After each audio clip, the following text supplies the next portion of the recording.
Hey folks, this is Vint with Dad's Gaming Addiction, and once again, we're going to play Star Trek Judgment Rites. We're going to attempt to finish the game today, episodes 7 and 8.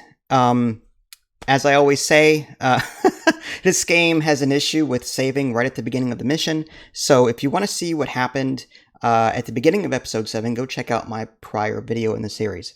But let's just go ahead and jump into it, and we'll skip the intro because of copyright. Yeah, I actually got flagged for MIDI Star Trek music.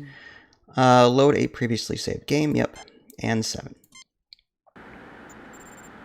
Captain, a Romulan warbird is approaching toward us on an intercept course. That's quick.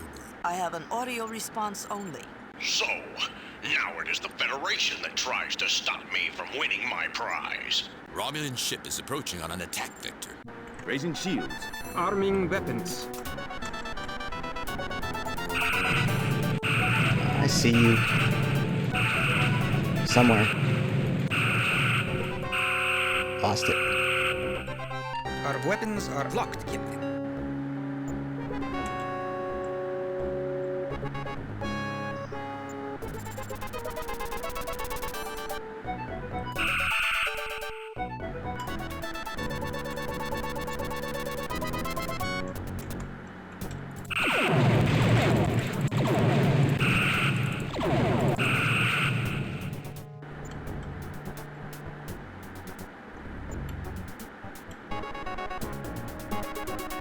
Oh, it's dead in the water. Got him!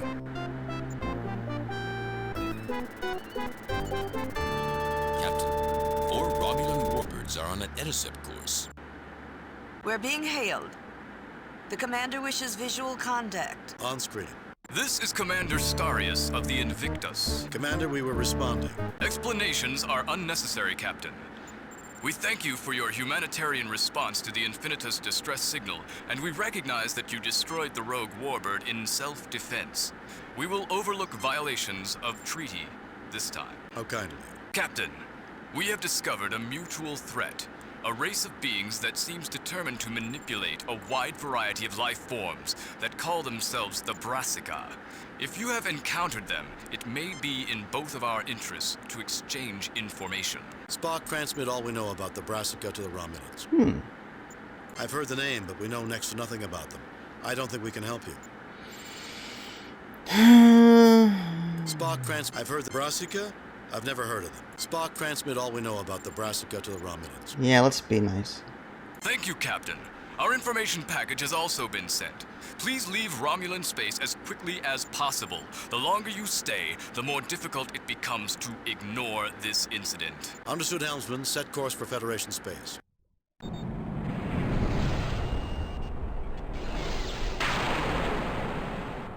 Captain, a cursory glance at the Romulan information package indicates their data is nearly useless. We've been had, sir. This day is not going well. Captain, we have an emergency message from Starfleet. Code 1. That's a planetary catastrophe. On screen. Captain, a very large alien ship is about to land on the planet Atibus in the Klingon neutral zone. The aliens stated that they intend to land in the midst of the capital city. Then the ship cut communications with us. Since then, all attempts to contact the alien craft have failed.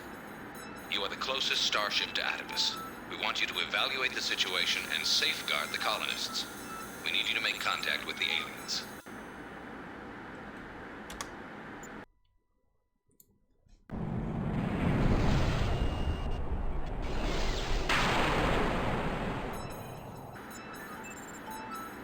Alien ship in sensor range.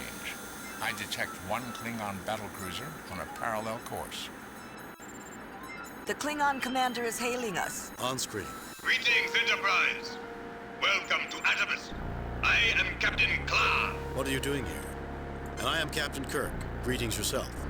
I appreciate your courtesy, Captain. I wish to inform you that we mean the colonists no harm. You have my word that I intend to take no action against them. As you know, this is neutral space. I have as much right to be here as you. If you do not question this right, I believe that we are capable of bridging any misunderstandings that might arise in this delicate situation. I have always admired the Federation's diplomatic abilities. I believe we both have more important matters on our minds. Until later, Captain. Well, it never rains, but pours. Mr. Sulu, take us into a parallel course with the alien ship. Aye, aye, Captain.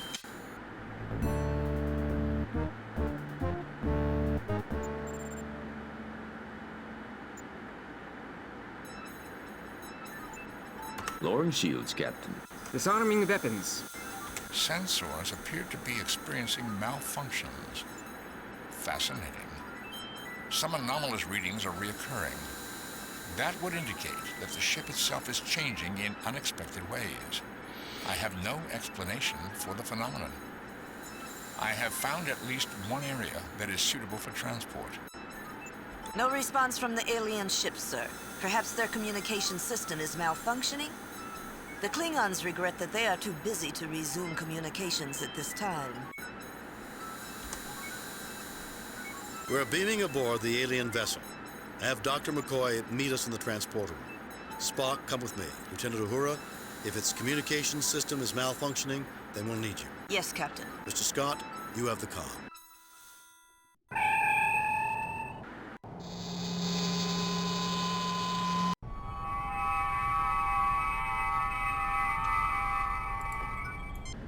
I'm Captain James T. Kirk of the Starship Enterprise. What's going on here? Who's in charge? Nobody's really in charge.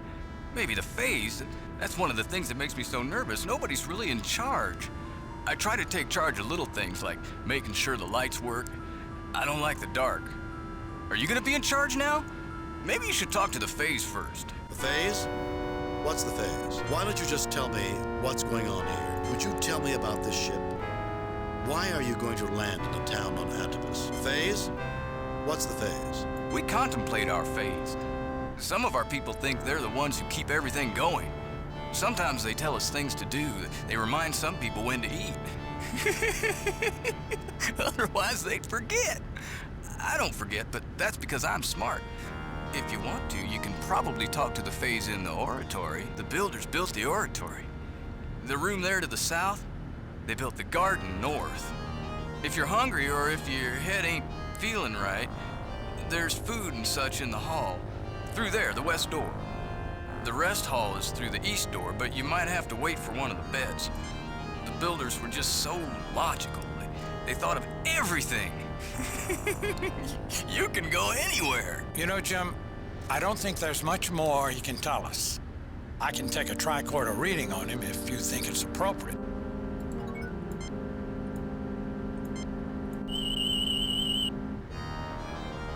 His mental activity is very high, but doesn't seem pathologic, Jim. Respiratory activity indicates a high degree of anxiety by comparison with others of his race. Now, that much stress is unhealthy if this is a chronic state. Slightly undernourished, sluggish pulmonary and circulatory conditioning. Doesn't get nearly enough exercise, I'd say. Brainwave activity uneven. I'd need a battery of tests to be sure. This is a complete new race, after all, but he may be suffering from some blood chemistry imbalances, likely to be affecting his mind. Go away. You'll get it dirty. I can't stand a dirty table.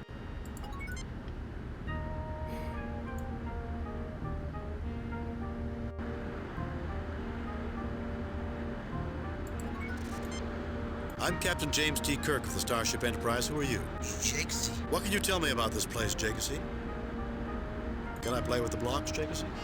Can you smile for me, Jakesy? Is there something you want, Jakesy? What can you tell me about this place, Jakesy? The sweet-faced adult shakes his head no. I'm Captain James T. Kirk of the Starship Enterprise. Who are you? Jakesy. What can you tell me about this? Can I play with the blocks, Jakesy? Can you smile for me, Jakesy? Is there something you want, Jakesy? The sweet-faced adult shakes his head no. Methinks you peasants should know your place and speak only when royalty speaks first to you. Captain, the man in that throne-like chair seems to be staring at me. Perhaps I should try to talk to him.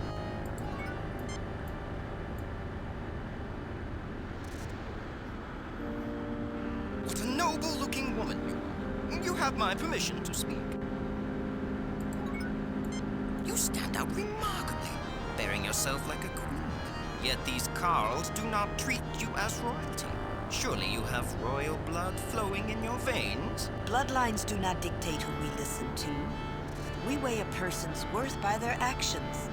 My leader here is Captain Kirk, an admirable man. Speak with him.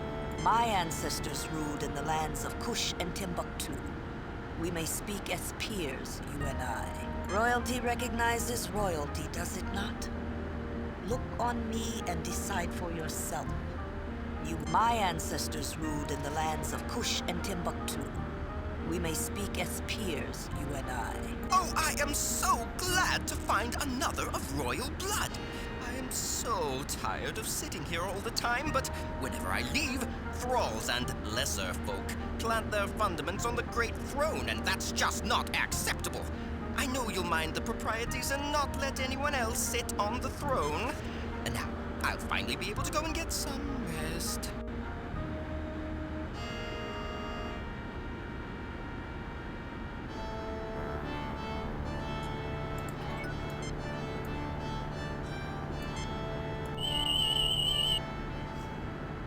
I believe this person has reached adulthood physically, Jim. But brain activity scans suggest he may have suffered a failure to mature intellectually.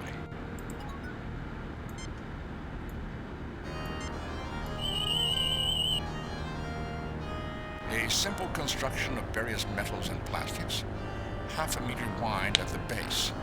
Arms have been added post-construction, as has the raised back and the base platform. Even the seat has been widened.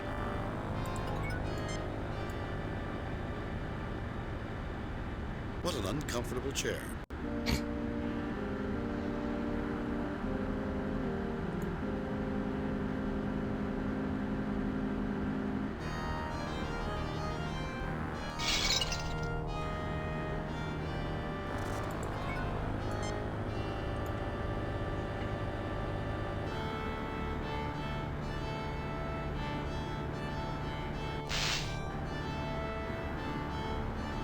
You manage to untwist a length of wire and a light bar.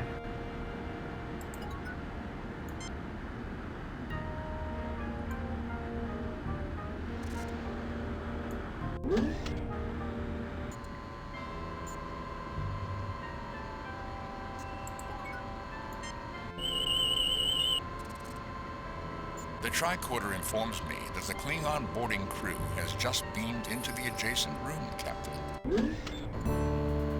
You are Kirk. I am Kla, captain of the Paul-Ya. This is my aide. These Klingons are so innovative in their introductions. Shh. I'm Captain James T. Kirk, commanding the USS Enterprise. These are my crew, Science Officer Spock, Lieutenant Uhura, and Dr. McCoy. What can I do for you, Captain Clark? You can avoid interfering with me or my man as we look around the ship, the same as you.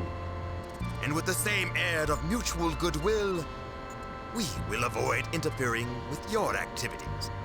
Unless we have cause to think your actions in some way threaten us or the Empire we represent. We do not threaten the Klingon Empire, Captain Clark, nor its legitimate representatives. Then there will be no difficulties between us, will there? We will leave you to your investigations now and carry on our own. You won't mind if we're in the room, will you? We'd consider it a mark of our mutual respect, Captain, if you don't get in our way and we won't get in yours. Hi there, I'm Captain James T. Kirk of the Starship Enterprise. Who are you? Are you feeling all right, ma'am? Can you tell me what the problem is? You look so sad. Would it help to tell us why you look so down? Hi there, I'm Captain James T. Kirk of... I'm called Ma. My son is Stan Bob, and I failed him. I feel so badly. I'm a terrible mother. The woman's eyes brim with tears, and she can't continue the conversation. Hi there, Are you feeling all right, ma'am? Can you tell me what the problem is? I'm a bad mother. I tried to do right, get him what he wants and needs. Just so depressed. Everything died. Who died? What died? I'd like to help if I can. I did it. I'm a bad person. Killed all the plants, and now they don't produce anymore. I'm not worthy to have a good son like him. A mother's job can be difficult. I'm sure you did your best for your son. Would you care to tell me about it? Why do you think you were the one who killed the plants? Have you even looked in on them recently? A mother's job can be difficult. I'm sure you did your best for your son. Would you care to tell me about it? Little Stan, Bob. I try to feed him right, give him safe food. He really likes fresh fruit. Now he can't have it anymore, and it's all my fault. Ma'am, hold on to this idea. It may not be your fault at all. We'll try to help. You have my word. Your son still loves you just for trying. Of that I'm certain. Ma'am, hold on to this idea. It may not be your fault at all. We'll try to help. You have my word. The woman's eyes brim with tears and she can't continue the conversation.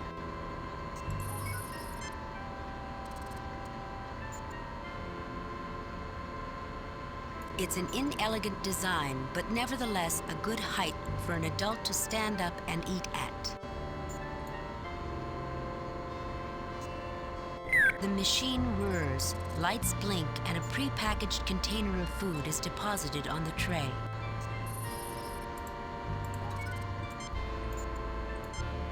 I'm just a simple country doctor, not a magician.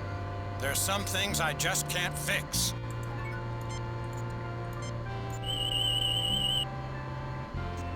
Nothing unusual about that object, Captain. The box of prepared food is light and compact.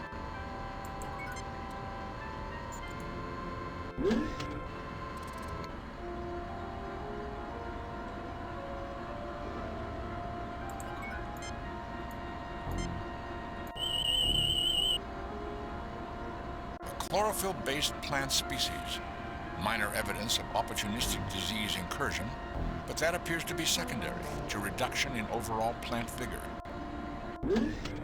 We are just here to look around, Captain. I'm sure you don't mind.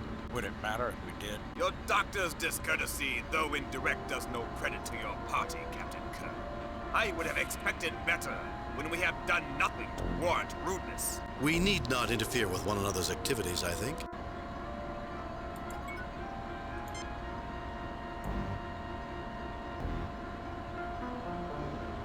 The feeder hose comes free and a mechanism pulls it out of the way. But a terrible stench rises out of the container, smelling like many things died in there long ago.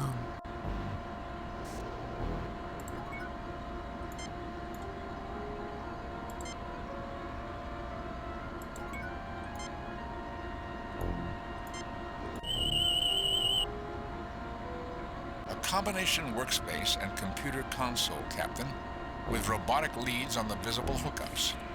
The data terminal appears to serve as data storage and analysis of materials put on the countertop. In short, I believe it acts as a gardener's assistant to anyone working on the plants in this room.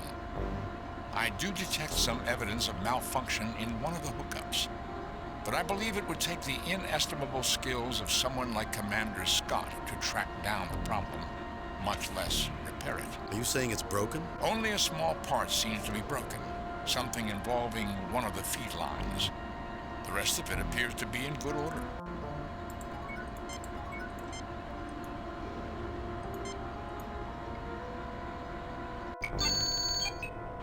The nutrient broth in this container has become contaminated. It should be disinfected before the container can be reused.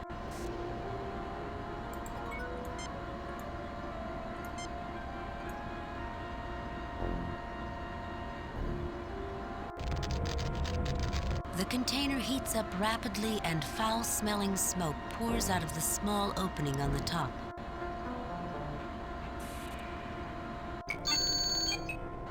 This container must be refilled with nutrient broth before it is replaced for use.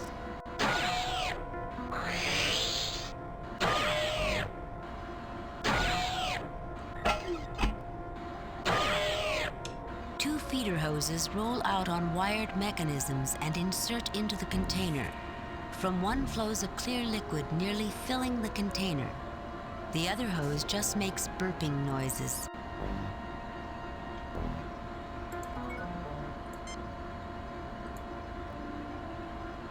I do not see the logic in that action.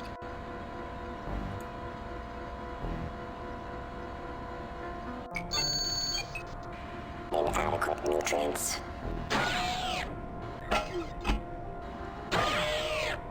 A A single feeder hose inserts itself into the container. Nothing flows out, however. It just makes burping noises.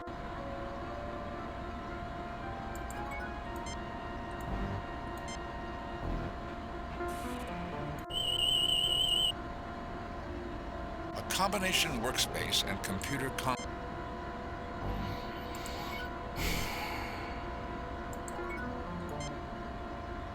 A large countertop well suited as a workbench with what appears to be mechanized assists and a hookup close at hand.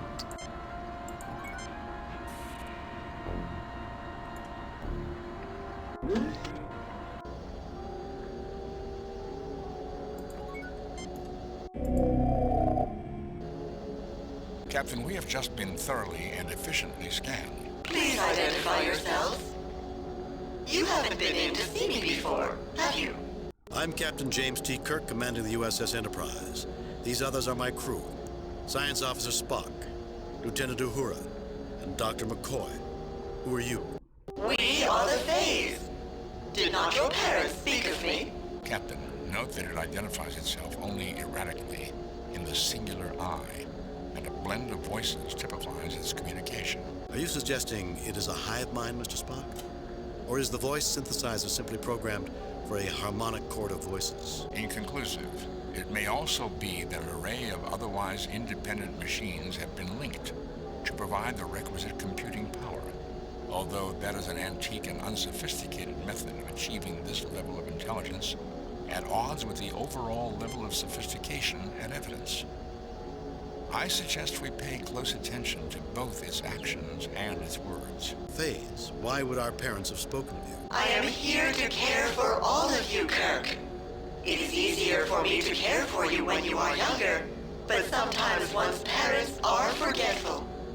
We understand. I will care for you now. You will feel better after you eat. Great. A food-fixating, mothering computer. It could, in fact, be very much that. Fays, you're about to land on a planet inhabited by sentients in the middle of a settlement. If you are in control of this vessel, you must stop. You must not land there. You will feel better after you eat, dear. Run along now. I'm very busy. A female of middle age is seated against one wall. Her arms lie limply by her sides, and her legs are outstretched, giving her the aspect of a discarded rag doll. She is completely motionless as she stares into middle distance, focused on nothing. There is no response at all. Not even a flicker of attention crosses the person's eyes.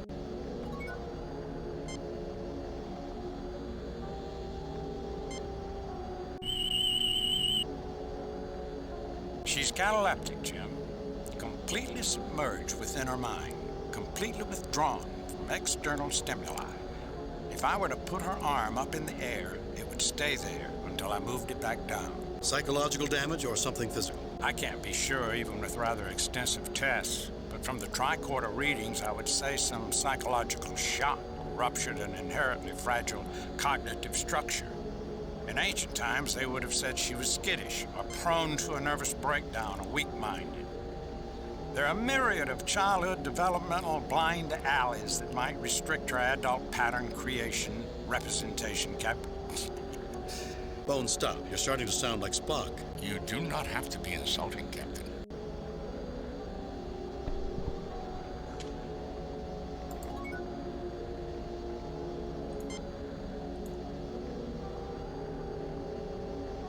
You believe this was some kind of electronic device, a reader or computer interface, but it looks completely destroyed.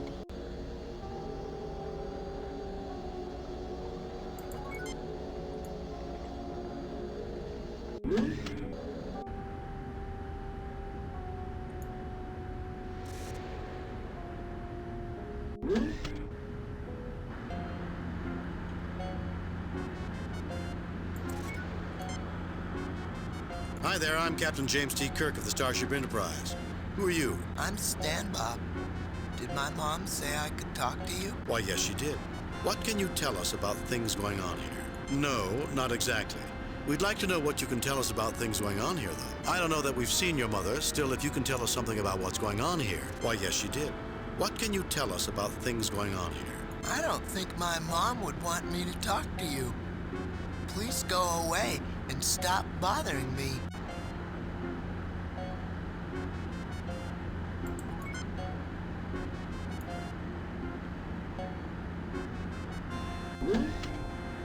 Keep back!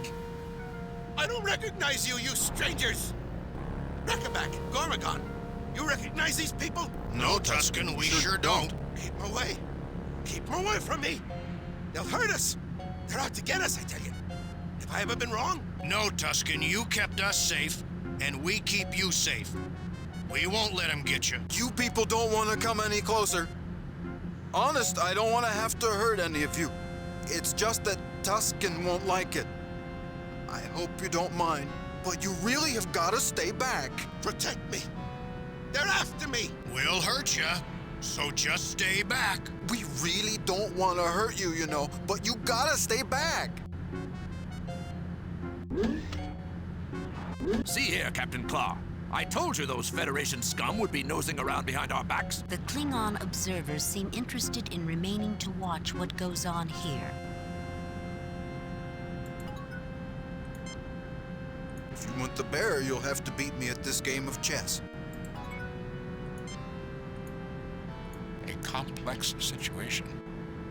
However, check and mate. How'd you do that? He cheated you, brother. He must have cheated you. No, that's a legal move. Here, take the bear. I promised, and I do what I say. I think it's a dumb game. That's what I think of this game.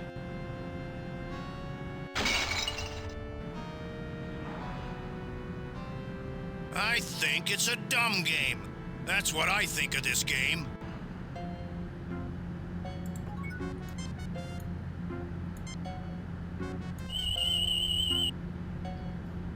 Like so many others aboard this ship, he's the victim of developmental genetic damage. A chromosomal misalignment induces a greater inclination to violence. I wouldn't feel confident enough to treat him medically without the full database of the Enterprise systems. Jim, he has fairly extensive brain damage and may be causing paranoid delusions. It's also resulting in increased levels of hostility.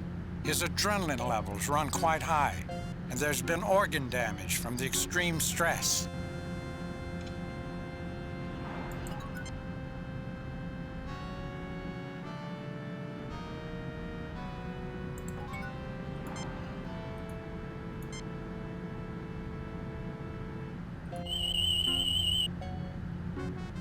Nothing unusual about that object, Captain.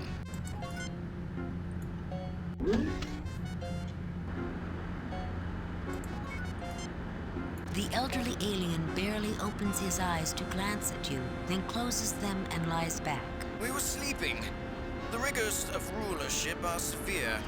Present yourselves if you must, else let me be.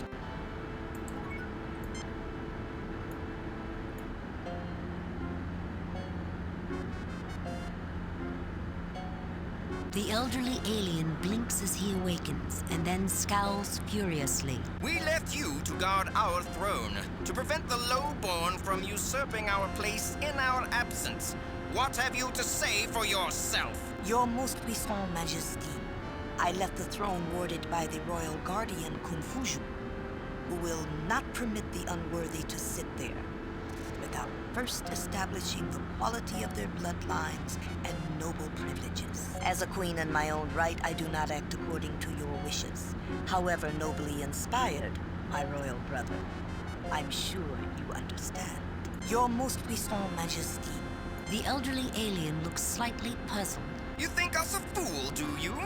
We know the builders included no lion spirits in our home. Enough is enough.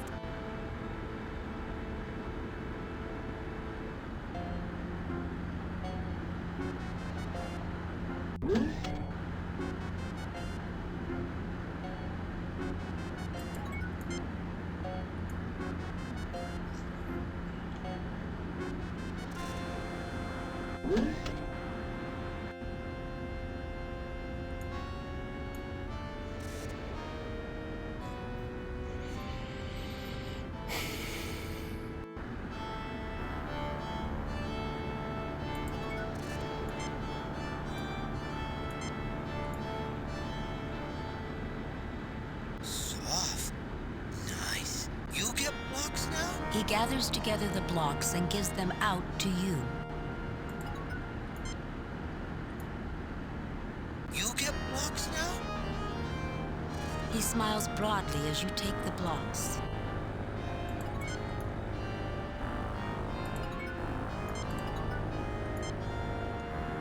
No effect.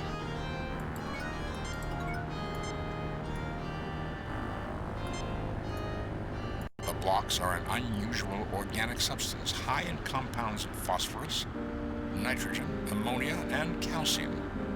In this form, the chemicals are inert and make a practical non-toxic toy.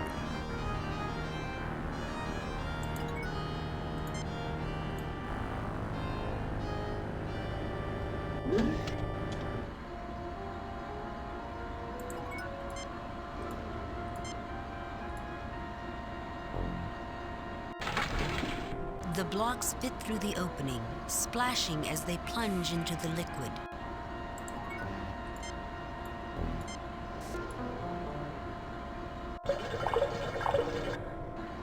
The container heats up slowly and the sound of bubbling echoes from inside. You stop and the container quickly cools. I think that did it, Captain.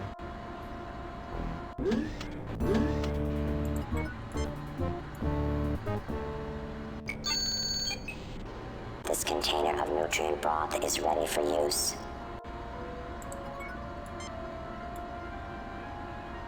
You take the metal keg.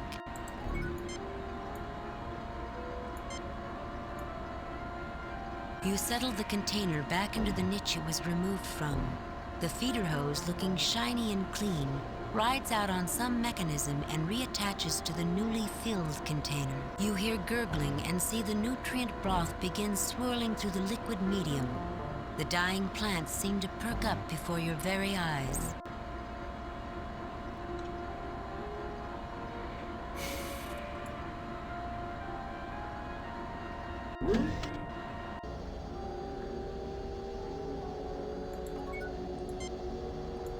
Welcome back. Are you feeling better? Are you suggesting I attempt a Vulcan mind meld, Captain? It does seem an appropriate effort in this circumstance. It will take me a moment to prepare myself. Doctor, please monitor her life signs. The procedure does entail some risk. Not only to her, but to you too. Am I right? I assure you, Doctor, I will retain sufficient distance to avoid being dragged into something from which I cannot withdraw. Go ahead now, Spock.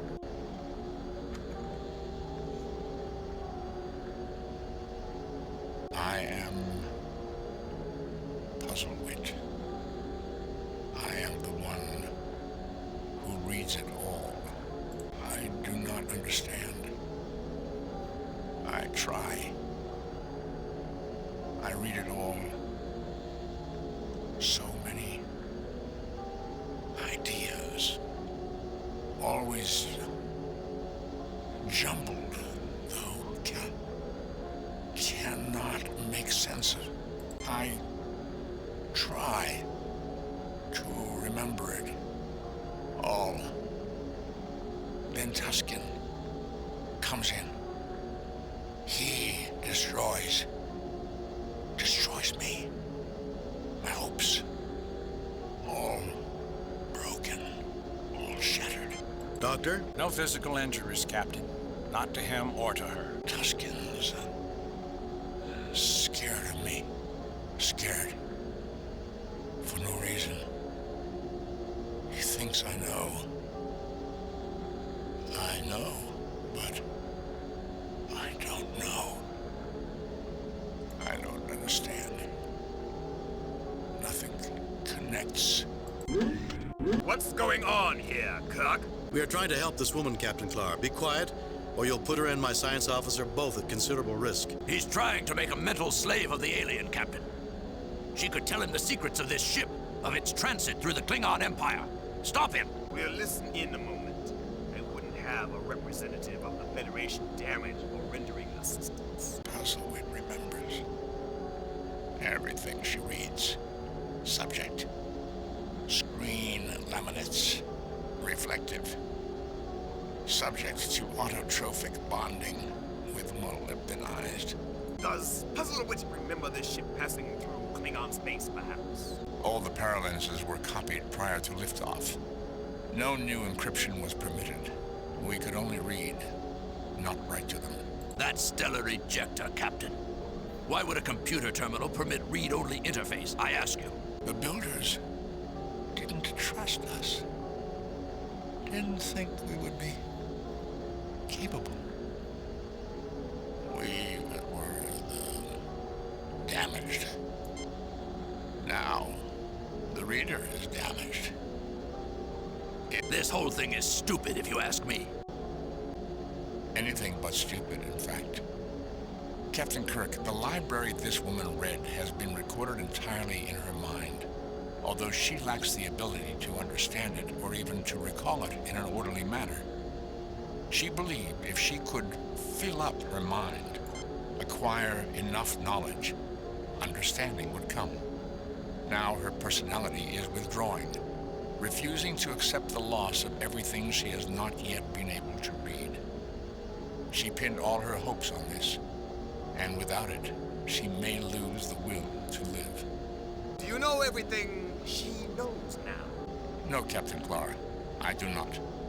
This race has very unusual mind patterns, and I am fortunate she was in as passive a state as she is mentally.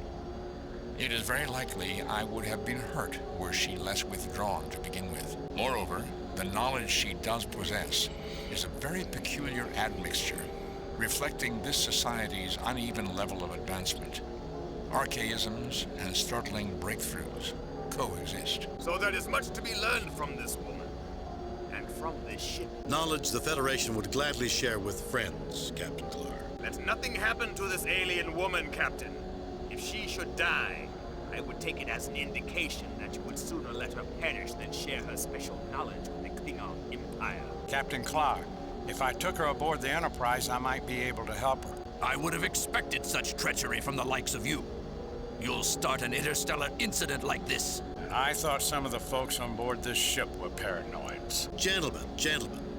Captain Clark, we don't want this woman to die any more than you do. Not because we want to milk her brain dry, but because she's an important being in her own right. Just as important to the universe as, well, as your companion here. Maybe more so.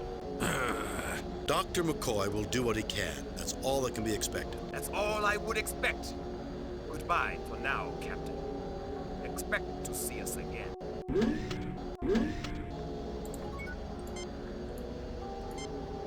I'm sorry, Jim, but I'm not willing to experiment with the drugs I'm carrying to see what might or might not work, especially given her condition.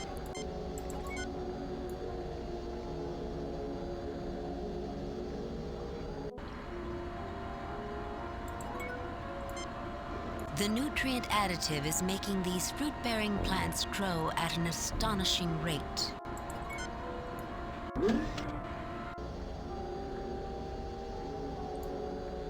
Welcome back. Are you feeling better?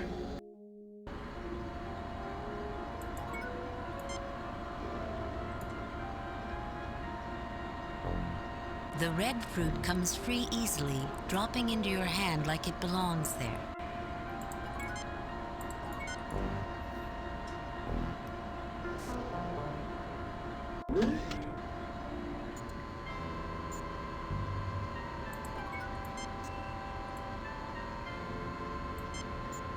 You got the plants to give fruit again, and I'd given up. Oh, I'm so happy. But I don't want to eat this. My son loves fruit, can't get enough, and I want him to have this. Please take it to him. He should be playing in the sleeping hall. I've warned him about not talking to strangers, but it's all right if you do so. You can tell him I said it was okay.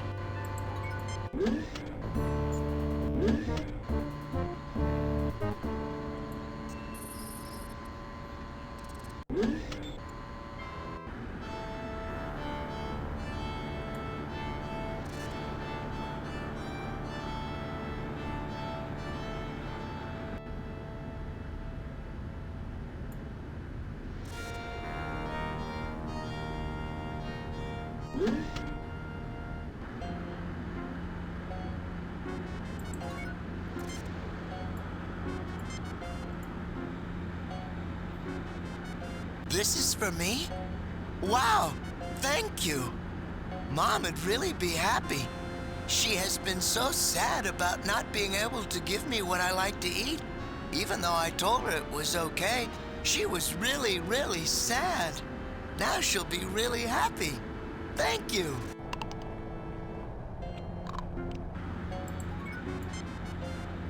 Hi there, remember me? Uh-huh. I remember. You wanted to ask me about something. Tell me about Tuscan and his friends. Tell me about the playroom. Tell me about your mom. I think that's all for now, Stan Bob. Go on back to what you were doing. Maybe we can talk later. Tell me about Tuscan and his friends.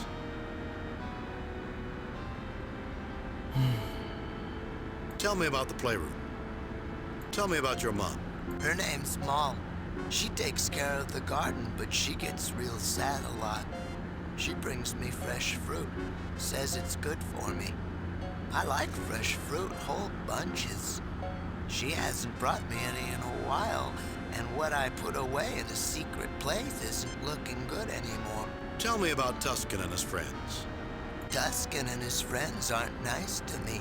They're nice to my mom because they trust her, though. She's the only one that brings them food. Sometimes she brings me safe food too, but she hasn't lately. I get pretty hungry because the safe food I put away in a secret place isn't any good anymore. Tell me about the playroom. It's through there, through the east door. Tuscan and his friends have taken it over. They play mean, except they don't play mean to my mom. That's on account of they think she won't let the food be bad. Tell me about the food. The food out of the machines can make me feel really sleepy and not very good. Mom says it's because of the stuff they put in the food. Tuscan says it's poison and won't take any food from anyone but my mom. I put some good food away in a secret place, but the food doesn't look so good anymore. Do you want to see? Sure, why don't you show us?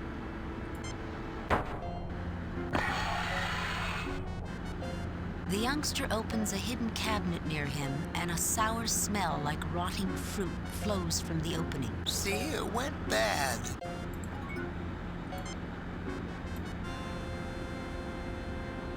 It's slippery, sloppy, stinky, and goopy, but you collect what's there into a large specimen bag.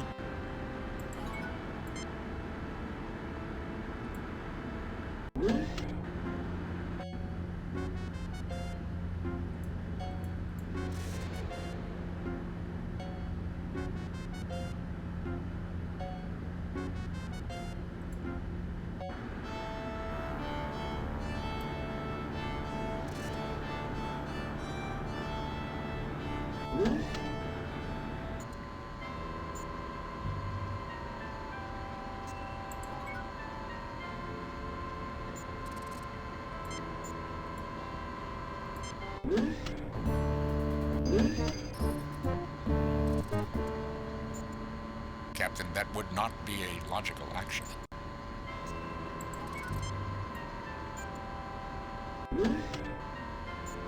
The youngster Stambob comes to the doorway. Mom, these nice people got me some fruit. It's fresh and everything, so you don't need to be sad anymore. Son, I'm so glad. It means the plants are healthy again, and you won't have to eat food I'm not sure is good for you. Thank you, strangers. I'm going back to my room, Mom, but I wanted you to know.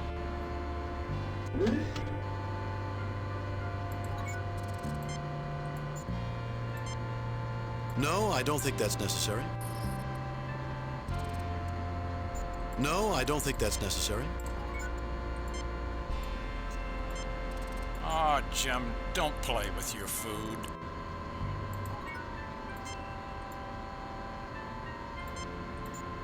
A reprocessed cellulose-based container with prepared nutritional components inside appropriate as a meal for one individual. In addition, the food appears to be laced with a variety of drugs, which Dr. McCoy could better analyze than I.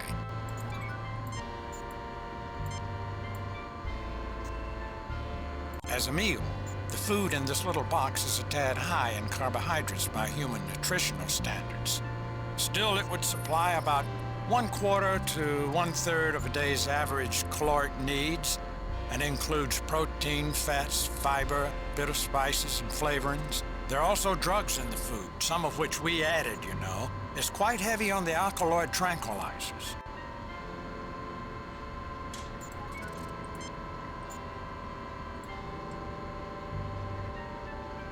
I believe Dr. McCoy will find this more informative than I. Nevertheless, tricorder readings may enable me to make some useful suggestions.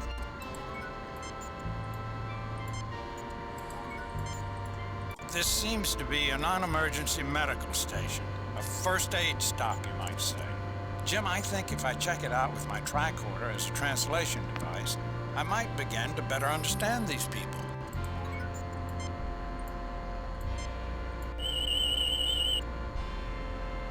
This computer gives me some standards against which to correlate data, Jim. These people are humanoid, certainly, but it would be a dangerous mistake to assume specific details of treatment would be the same. I can even use this workspace to concoct medicine if I've got the stuff to work with.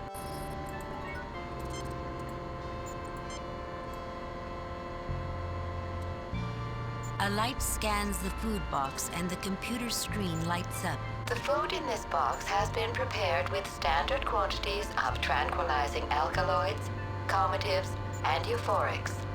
The drugs and chemicals added in preparation cannot be extracted without degradation of their potency. A light scans the reeking glop, and the computer screen lights up. The alkaloids present in this organic mass can be reduced to a high-potency tranquilizer. The undesirable emetics and purgatives can be eliminated. The resultant drug should be mixed with prepared food and eaten to produce a soporific effect. Do you wish to prepare the specified tranquilizer from this mix? No, skip it. We'll just put this away and go. Yes, continue. Done. The drug is prepared. Bring over the food you wish dosed with the drug, and the tranquilizer will be added. A light scans the food box and the computer screen lights up. The food in this box has been prepared with standard quantities of tranquilizing alkaloids, calmatives, and euphorics. The drugs and chemicals added in preparation cannot be extracted without the high-potency dosage of alkaloid tranquilizer you have prepared may be added now if you wish. Go ahead.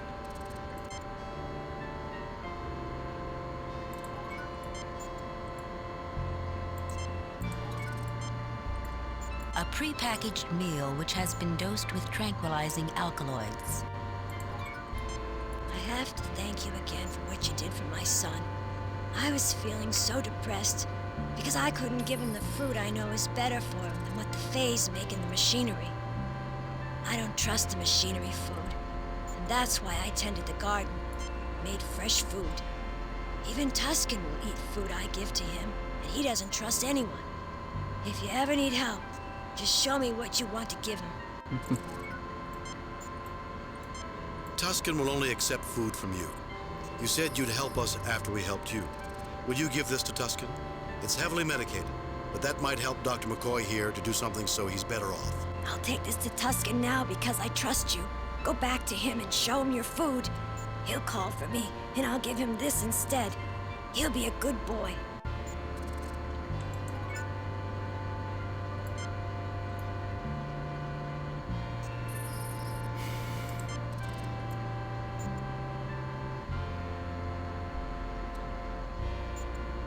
The machine whirs, lights blink, and a pre-packaged container of food.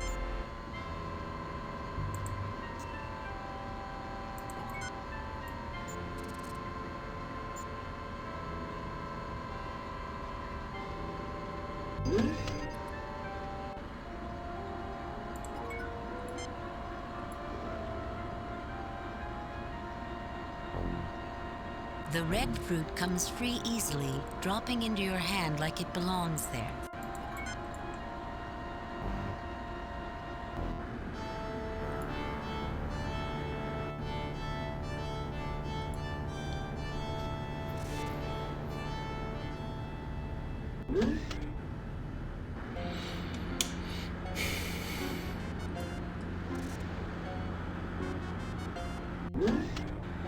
Protect me! They're after me! We'll hurt ya, so just stay back. We really don't want to hurt you, you know, but you gotta stay back. See here, Captain Claw. I told you those Federation scum would be nosing around behind our backs. The Klingon observers seem interested in remaining to watch what goes on here.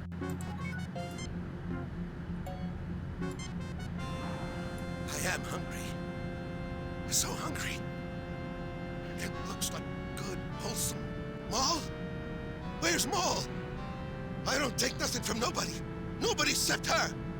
You do something to it. Make me different. You'd rewire my head.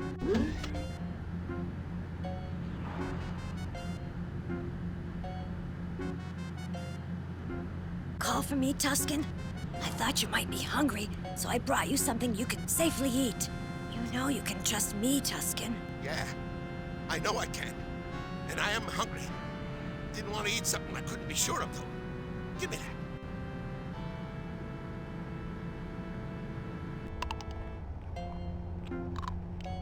Now I want to take a nap. Maul, you watch out for me, okay?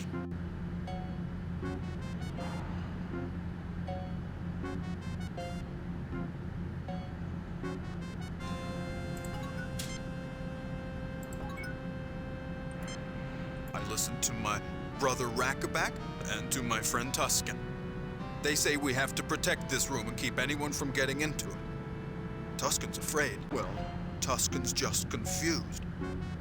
I don't think I should go into it right now, but he thinks if people knew all about this place, they'd hurt his mind. Actually, Be careful, brother. Remember that Tusken warned us people might seem nice, but not really be nice. I don't know what would happen, actually. After all, I can't read the future. I'm more interested in a good fight than in talking.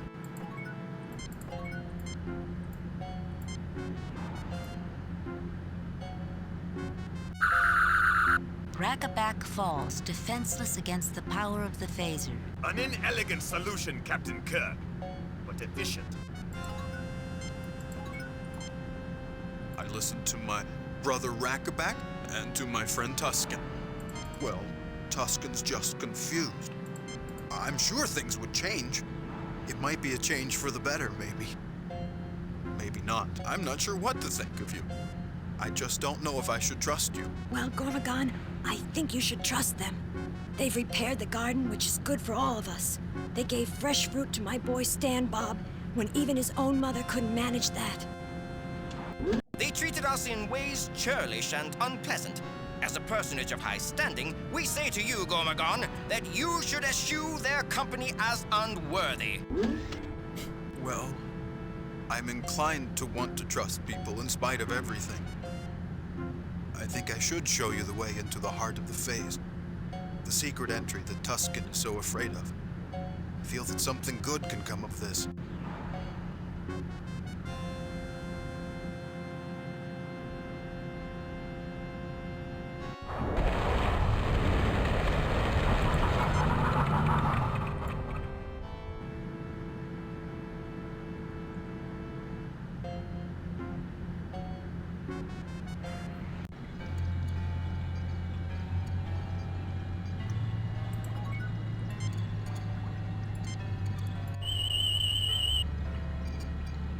This web-wire wall reads somewhat like an antique hand-wired computer circuit, Captain.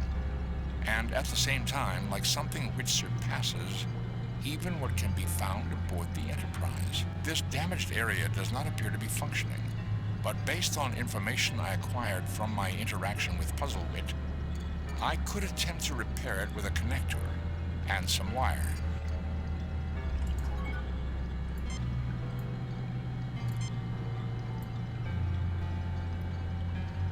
If you'll bring that over to me, I might have a better suggestion if I took a closer look at it.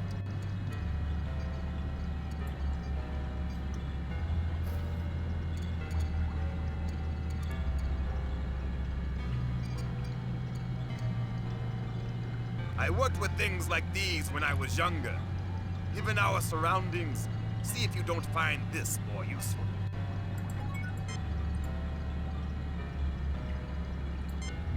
Allow me, Captain. Let me do that. The information I acquired from Puzzlewit's mind indicates this could be a delicate operation, easily mishandled. I think you will find it fits just here. Lieutenant Uhura, if you will bring over that length of wire while I hold this in place, I believe we can get this repaired speedily. Certainly, Mr. Spock. With that in place, I can see that it will easily fit. Here.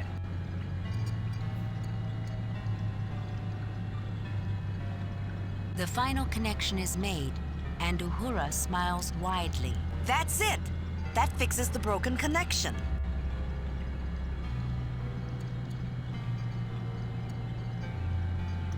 Thank you. I am now once again whole, and no longer an intelligence divided against myself. The system you repaired will re-enable me to analyze and update received data from external and internal sensor systems, altering conceptual constructs of previously acquired data. These systems appear to have been malfunctioning for some time, although it will take additional review to clarify all conditions. Much may have been lost permanently. Jim, do you notice? The phase isn't switching between I and we like it did in the oratory. And the voice is a single note, not a harmonic chord of blended voices. And it hasn't suggested we go get something to eat either. I am chagrined that my disabilities have endangered my mission. The compassion was launched with the best of intentions. If I can answer anyone's questions, I will endeavor to do so. Captain Kirk, you don't mind if I ask a question, do you? You'll get your turn, Klingon, just hold your horses. Be my guest, Captain, ask away. You'll get your turn, Klingon, just hold your horses. Other things come first. Be my guest, Captain, ask away.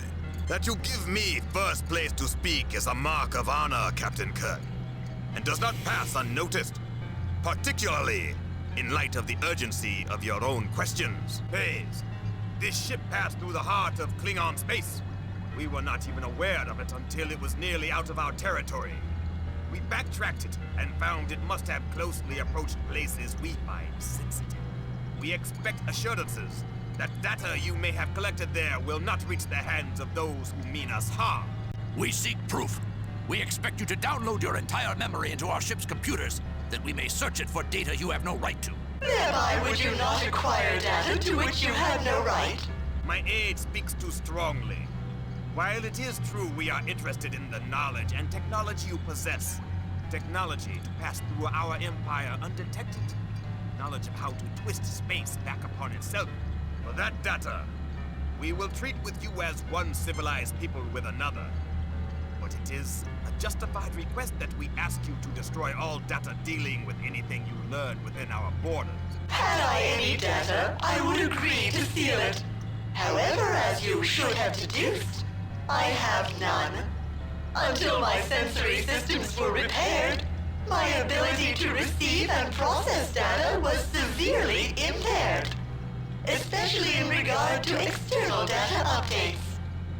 Based on my present reanalysis of nearby space, I would speculate that my only data on your present sphere of influence would be as that area of space existed a very long time ago indeed.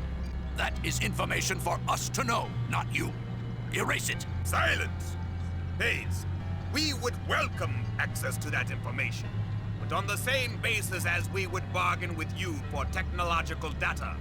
We have more to offer with you, I believe, than the Federation represented by these others. Klingon kom palha, nesoe hadla. So web kordo. So yosh, dua moha, verde not lach. Phase, do not be hasty making that decision. I lack sufficient data to make any assessment. I can give no answer at this time. The primary reason we came aboard was to find a way to stop you from landing on top of our colony on Atopus, which would certainly kill thousands of our people. Now that your external senses are functional, have you altered your plans about where you intend to put the ship down? how did your systems become damaged? I'm curious about what your builders really had in mind, shipping off all these people off-planet. There seems to have been some shadier agenda. The eugenics wars of our own past produced some of the ugliest abuses in human history, and notorious characters like Khan Noonien Singh, whose name still resounds with infamy. How is the ship you call the Compassion justified? I have no information about your eugenics wars, but a fundamental social philosophy of the Builders was that civilized people of goodwill would tolerate and value variability as a sign of cultural and social health.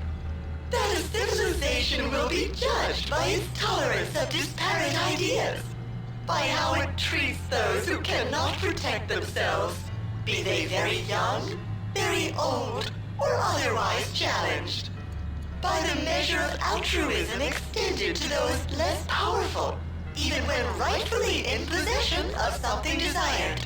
A central aspect of Vulcan philosophy is embodied in the Idic: infinite diversity in infinite combinations. It would seem the Builders pursued similar high ideals. High ideals, perhaps, but that does not explain why these people are in space phase. More than this I cannot explain. However, you can locate additional library data under the heading Compassion. Oh, I haven't made it available. I should have done that immediately. I can't imagine why I didn't think of it. Fascinating, Captain. That instance of forgetfulness makes it possible to speculate that the phase is not wholly restored after all. Then are there other questions? The primary reason we came aboard was to find a way to stop you from landing on top of our colony on Atopus. No, Captain Kirk. I will certainly not set the Compassion down in a populated area, now that I can see it is there. I am at present in communication with the planetary authorities, and they are directing me to a stationary orbit until further arrangements can be made for my wards. Then are there other questions? Is the ship still set to land on how did your systems become damaged? I'd be interested to learn more about those who built this ship. Their achievements certainly seem erratic in sophistication, but much of it goes beyond even what we are capable of accomplishing today. For example, the Paralance medium for recording computer data is something we are only now beginning to explore. I think there's much to be learned from these people. My best recommendation is to examine the library records under Builders or Technology. There is more data than I can easily explain. Then are there other questions? Is the ship still... How did your system... I would still like to learn more about these people. That's all for now, Faze. I assume we can talk to you if we have more questions. I will do my best, Captain. Although intelligent entities often find that there are more questions than answers.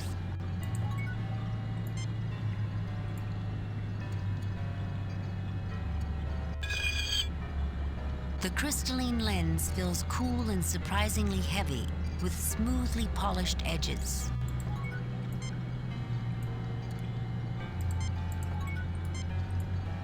A somewhat small greenish-blue blanket.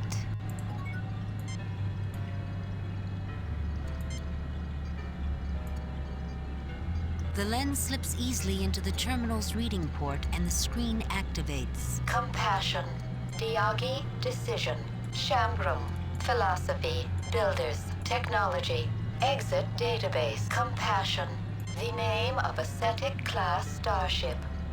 The name signified the compassion for the travelers, all of whom were diagnosed with life quality inhibiting disorders of Class 3 or higher. After a full generation of debate on ethics, a consensus opinion was reached, the so-called Diagi Decision. Final planned destination of the Compassion was a return to Shambrum in 4 generations. Compassion. Diagi Decision, a landmark of planet-wide consensus. The first of such sweeping effect in the history of Shambrum after the failure of the individual nation-state and the rise of pan-world participation in self-rulership. All individuals suffering at Class 3 or higher were sent on extended extrasolar transshipment to await research into these conditions and their treatment. Compassion Dia Shambrum, homeworld of the Builders, the unified people of the planet Shambrum. Now, just 1 minute, FaZe. Are you listening? You keep saying you can't remember or you lack data or what have you. Even the library data seems vague, incomplete, and contradictory. If you don't know, then who does? Forgive the pause. I had to think long and hard to discover if you had correctly passed this final test. You correctly identify the heart of the matter.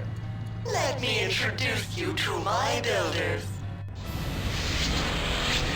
This is madness!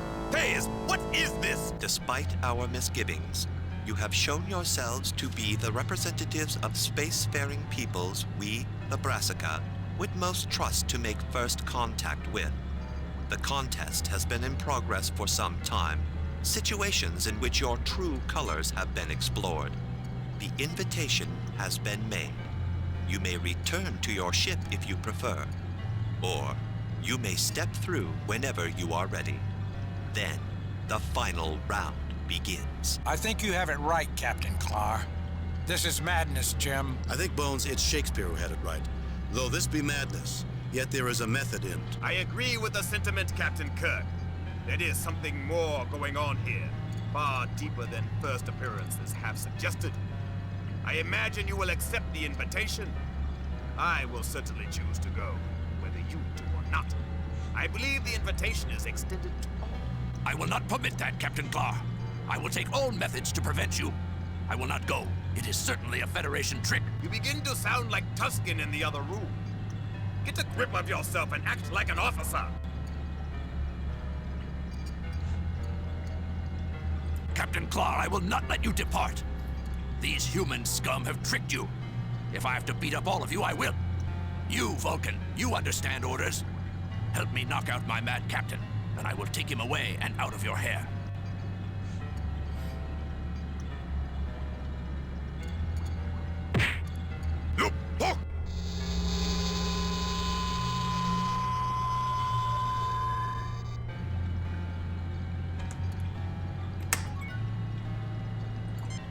Save new game.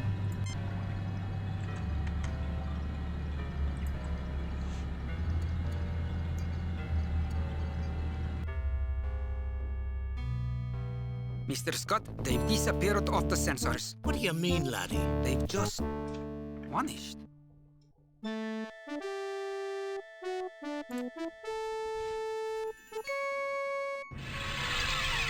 Captain's log, stardate 6269.3. The landing party and the Klingon Captain Clark have passed through a portal in time and space. We're about to face tests by the Brassica. Success will mean formal relations. Failure will mean unknown. Welcome. We applaud your willingness to confront the unknown. Please tell us what's going on. Where are we? Patience. I cannot answer all yet. Those elements of our society still ill at ease with your cultures have more questions. We've had enough. No more foolish tests. More tests. Let's just get on with it. I'd like to hear what the others think. We've had enough. No more foolish tests. More tests. Let's just get on with it. Listen. We have modified our legends by what we understand of your species. You will be asked a question and may discuss it. Only one person may answer. Begin.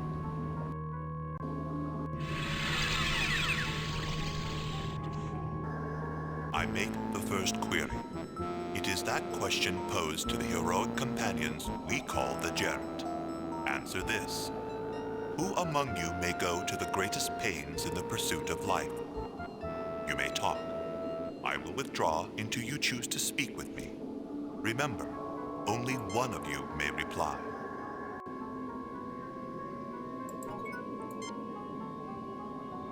I may not be Vulcan, but I'm the logical choice. Who goes through more pains in pursuit of life than a doctor? The Brassican's question is not, properly speaking, a riddle. A riddle has a right and a wrong answer. This is more philosophical, with many possible answers. Then how can we possibly answer correctly, Spock? Or can we? One answer will seem more satisfactory than all others, Captain. At least we can eliminate you, Spock, from this horse race. I don't see any right answer for you to be the person who would go to the greatest pain in the pursuit of life. On the contrary, Doctor. Respect for all living things is fundamental to Vulcan philosophy. A rigorous adherence, unlike humans' variable justifications. You aren't suggesting, Spock, that you're the right choice. I believe I may be, Doctor. The Brassicans may agree. Gentlemen, I think you may be overlooking a fundamental difference between me and everyone else here. I am the only female, the only one capable of bringing forth new life. That qualifies me as the one among us who might go to the greatest pains in the pursuit of life. First, Kirk, I would hear you explain if you should be the one to answer. And why? I'm sorry, Captain Clary, if I decide to present myself as the one to answer, and I'm considering it. I'll explain to the Brassican then and no sooner. Point taken. Very well. So that everyone has a chance to make their own case, I will explain what I consider to be the sensible choice. Point taken. I'm a ship's captain. 430 lives depend on me, on my every decision. Our mission is, in part, to seek out new life, new civilizations, so it comes down to me. Am I any different? Does not my crew live or die on my decisions? I explore space for the Klingon Empire! A starship captain stands as representative of the United Federation of Planets. Many races, whose goals and visions for the future are pursued together. Who shoulders the greater weight, Captain Clark? No one has ever accused you of modesty, Kirk. See it as you will. You, surrounded by your fellow humans and officers, or me, the sole representative of my empire. Jim, it's evident that each of us believes we're the right choice. I'm reasonably sure I'm the person they have in mind. But I can see everyone can make a case for themselves. As indeed we have, Doctor. I fail to see how further discussion will alter the situation. Either you must come to some decision, weighing the strength of individual opinions, or I get some hints out of our green host. Alone among the people here, I am female and capable of childbearing. The nurturing of a new life remains a uniquely female labor. Certainly, I am the one among us who might go to the greatest pains in the pursuit of life. Your answer is accepted. However, this is not to say whether this answer is right or wrong. Where's he gone? The next question awaits, Captain Kirk.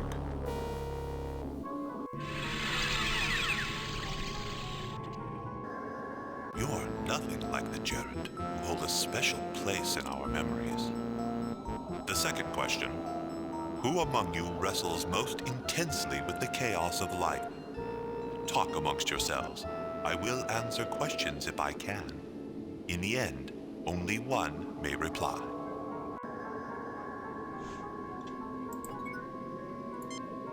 Jim, I can't help feeling this question is directed at me. I can't explain exactly.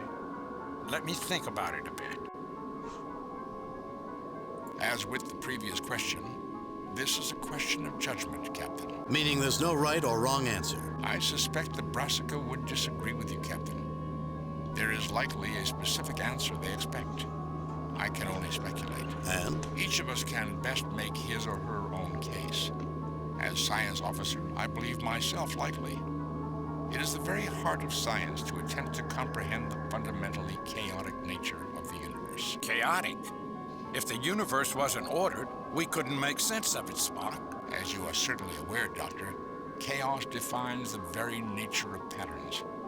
However, this does not mean random. Well, that may be. On the other hand, I would be the last person to say a Vulcan wrestles with any concept. And don't you raise your eyebrow at me, Spock. It's obvious you have never spent time among Klingons, Kirk. The life of the warrior is the struggle between control and chaos.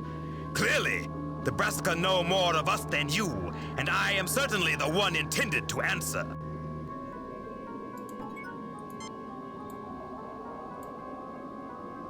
I am a physician. I am the one who cares for life and health of hundreds aboard the Enterprise. The patterns of chaos are the patterns of life and death, and every day of my professional life is focused on balancing those patterns towards sustaining the quality of life. I am the one among us who struggles most intensely with the chaos of life. Your answer is accepted, Dr. McCoy. However, this is not to say whether this answer is right or wrong in our sight. You expect me to stand by while my people keep disappearing? The next question awaits, Captain Kirk.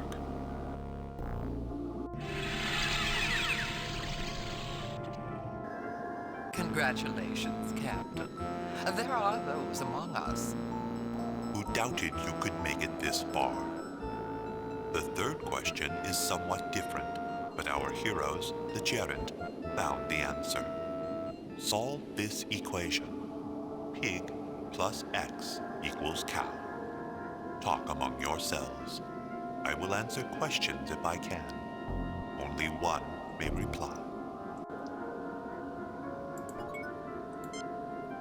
At face value, this question is complete nonsense, Captain. There is no way to answer chicken plus X equals reality. What are you saying? The question was pig plus X equals cow. Interesting, Kirk. I heard tlok pok plus X equals srok nav. To humans, it would translate to plant plus X equal hive paper. What did you hear, Vulcan? Chicken plus X equals reality. Each question starts with something edible. Pigs and chickens are farm stock, are they not? Many elements of Federation society do not consume animal flesh, Captain Clark. In principle, however, you are correct. But I believe the answer is, there is no logical answer. I don't think so, Spock. But I don't like yours either, Clark. Where's the relationship between a cow, hive paper, and reality? Difficult, I admit, Kirk. But they must be connected. I'm not impressed, Clark. The Brassica addressed me first. I think we need to answer pig plus X equals cow. You try my patience, Kirk. There's a pattern and an answer. A tlok pok grows a flower that ka-cha insects visit, and ka-cha make nectar and hive paper. So flour would work. And what does that do for my question? Or Spock's? Your officer was asked to solve chicken plus X equal reality. The philosophers of Bolari 7 maintain a celestial bird something like a chicken laid an egg from which the universe hatched. The idea of reality began as something egg-shaped, was an early theory of Klingon cosmologists. You're stretching, Clark. It all fits. The tlok pok flower is egg-shaped. Therefore, I believe egg is correct for all equations. Kirk, in a barter society, might not a cow be worth, say, a pig with a clutch of eggs thrown in? Clark, I come from a farm on Earth in a state called Iowa. Your solution makes some sense, but so would pig plus crate of apples equal cow. It's something else. If I may, based on the evidence, I remain convinced there is no answer. A time will come when we must answer. I'm willing to let either of you answer. The Brassica will allow only one to answer. The question I heard was chicken plus X equals reality. This question is nonsensical, as is Captain Kirk's. Therefore, I deduce the answer is that there is no answer. Your answer is accepted. However, this is not to say whether this answer is right or wrong. You plan to make off with everyone? Do you really expect me to keep taking that without protest? The next question awaits, Captain Kirk.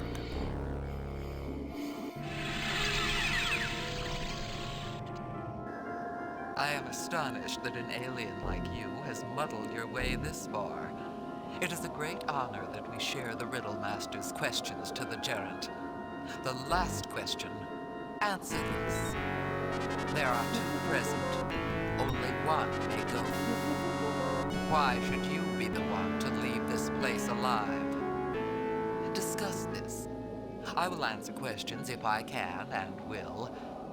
You might want to discuss this with me to explore your options.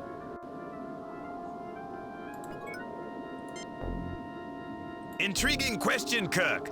Two captains representing empires at odds with each other. The Federation is no empire, Clar, and the Organian Treaty assures we are not at each other's throat. Be honest. There are many differences between us. I wish to hear your analysis before I offer my own thoughts. I'd hoped you'd thought of something new. I'm having second thoughts, and I want to go over my ideas with you again. I'd hoped you'd thought of something new.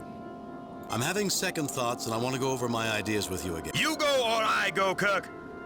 Have you a better idea? Since I represent the peaceful and unified Federation, I'm the only one possible answer. We would share the Brassica knowledge, even with the Klingons, but I doubt the reverse would be true. I might surprise you, Clar. I believe the Brassica will come to us in time. The Klingons need the civilizing influence they offer, and you're the best representative. I don't like the choices. I want another alternative, but I'm not sure there is one. Since I don't like the choices. I feel the same, Kirk. I have a thought about how we might deal with the question. Go ahead, Clar, I'm listening. They're asking us to choose one to proceed and one to remain. That's the implication of death for the one who remains. I concur. They want an answer that either I live and you die, or you live and I die. I say we answer, we both live, or both die. Good concept. What if they refuse? We choose it, whether they offer or not. And if it's not the answer I give? We shall see, won't we?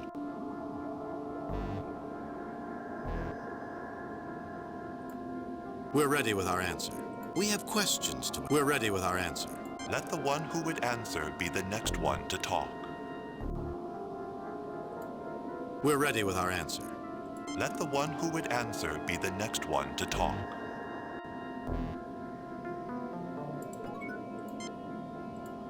You want me to choose one of us or the other to proceed. Well, frankly, I don't think it's right to put either of us at risk. We're both starship captains, both legitimate representatives of millions of inhabitants on thousands of planets. I want another alternative, another choice. Captain Kirk, you have stepped forward to make your choice, and that choice is very simple. I proceed from this room alone. Allow Captain Clar to proceed from this room alone. We both proceed from this room, or neither of us does. There is no such option offered. What exactly do you mean by choosing in this way? That perhaps you should both die? No, Brassican, it means we're changing the rules. You want one to remain, perhaps to die, and one to go on? We refuse to play that game. You want to meet with us as much as we wish to meet with you, so take us both through, or let us both remain in this surreal purgatory forever. Take it or leave it. You have confounded me, Captain Kirk. I did not believe you would make such a choice. But I declared all along that this race had the qualities we sought, the understanding of both leadership and sacrifice. Captain Kirk, you have achieved all that I, at least, had hoped of you. It is time for us to greet you face to face.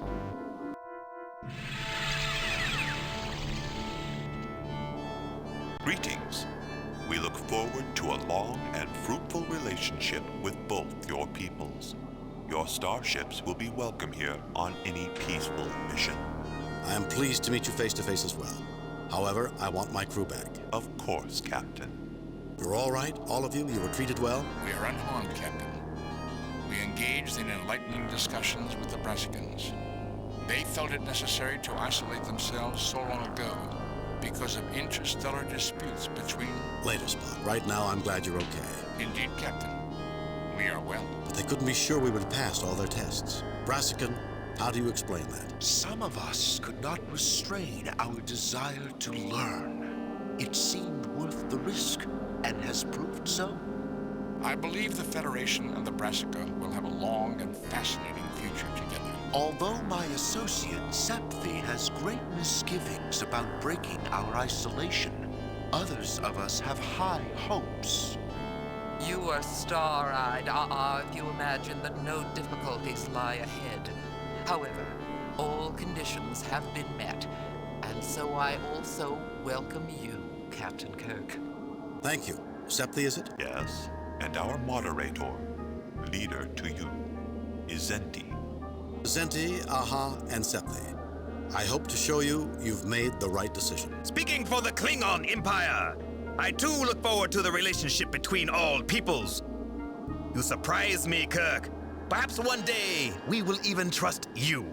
We'll just have to see, won't we? Captains, feel free to look around while we summon your 2 ships to these coordinates. Captain Kirk, I have something interesting to show you over here. Come with me.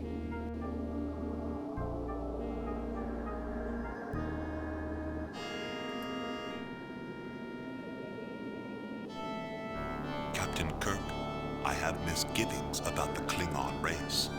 For our mutual protection, here is a paralens disk of data which I want you to have. With this knowledge, you can come to our defense. Will you take it and safeguard our future? Yes, I'll take the disc. Not without knowing more about it. No, take it up with the Federal... Yes, I'll take the disc.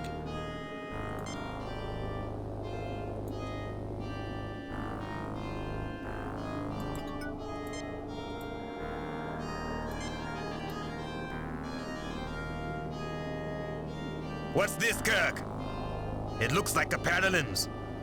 Zente, what do you know about this? Captain Kirk, is it your intention to turn over that data to Captain Clark? Yes, in the name of the trust and cooperation, Captain Clark, the data disk belongs in your hands. Not only to show it, Captain Clark, do you have anything to share as a result of seeing this? Yes, in the name of the... Not only to show it, Captain Clark, do you have anything to share as a result of seeing this? Are you suggesting, Captain, that I might have secretly been handed one of these also? I was told this disc contained a scan of Federation space. Fancy that. The Brascan Septi said this disc contained a scan of Klingon space. Playing both sides, Zenti? Perhaps, Captain Kirk. Or perhaps this is our final test. What if those discs contain scans of your home space, respectively? Or our finest technologies? Give us a reader console to examine the data. Even if you had a reader console, which of you would be the one to use it? You must decide what to do without the knowledge. Clark, give me your disc, and I'll give you this one. Clark, let's give both discs back. Clark, smash yours, and then keep both discs, Clark. I rely on your honor to break them both. Trust brings trust, Kirk. You have won our respect, Captain. Both of you. Those discs were blank and no scans existed. This was truly the final test. I am greatly reassured about our intersecting futures. I doubt we have seen the last Brassican test, Zente. Seems to be your nature. The Klingons will do well. Now I think it is time for us to go. Let me leave you with this. Individuals among us act as individuals, for good and for ill. But overall, the different races of the Federation are joined in a mutual respect that overcomes differences.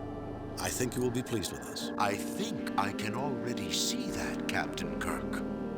Farewell.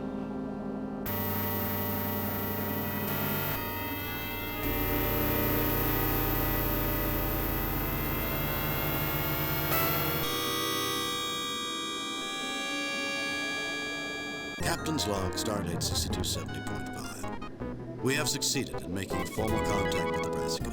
We look forward to a long and productive relationship with them. So, Lieutenant, you turned down the Brassica's offer to become the Federation official ambassador. Not in my job description, Captain. And they were probably just testing me. A formidable accomplishment, Captain. Establishing diplomatic relations with a new and advanced alien race. Improving our relations with the Klingons. Impressive. Thank you, Mr. Spock. Everyone's so cheerful today. Even Spock's in a good mood. This makes me nervous. Message from Starfleet, Captain. There's my answer. I've reviewed your report from your recent assignment, Captain, and have a few comments. I am very pleased with your performance. It was a perfect mission, Jim. Your reputation as Starfleet's best starship captain is secure. Kane out. Another message from Starfleet. On screen. Jim, we have evaluated your current series of missions, and we are satisfied with your performance. You've done some good work lately. Keep it up. Thank you, Admiral. That's all, Jim. Starfleet out. You could have been a little more enthusiastic.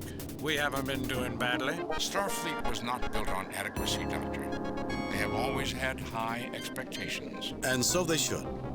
We can always do better, Bones. I think I reached my limits a long time ago, Jim. None of us have reached it yet, Bones, but somewhere out there, there's a new challenge. And I can't wait to see what it is.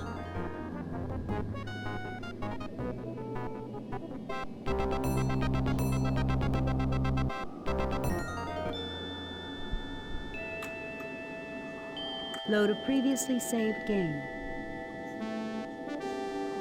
Alright folks, well thanks for watching. It's been a fun series. Take care and have a good one.